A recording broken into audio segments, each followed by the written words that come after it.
Right now, let me quickly show you how you can remove the background of photos on your Mac computer. So obviously there are more ways you can do this, but I have a picture on my desktop like this, and I'm gonna press the spacebar on the keyboard to make it go full screen, or open it up in here. So as you can see, this is what it looks like.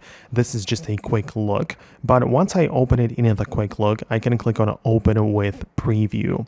And when I open it up with the preview, which is like an app made by Apple in here, you should have it on your Mac as well. And when I open it up in here, you can see that we have a different set of tools available. And you can essentially see that this image is like a picture of the phone, of course, but in the top bar of this app, in this window, we have a couple of tools, and one of them is to remove background. So as you can see, this is what it does.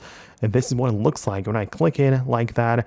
It might take a while. It might ask you to convert this image to PNG. So we're going to continue with that.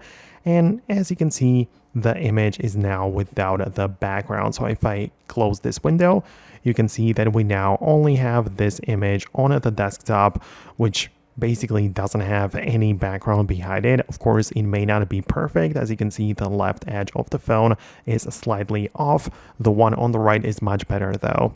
But that's how you're gonna do it in the quickest way, if you ask me. Let me know what you think below in the comments. Let me know if it worked. Subscribe for more, and I'll see you later in the next uploads.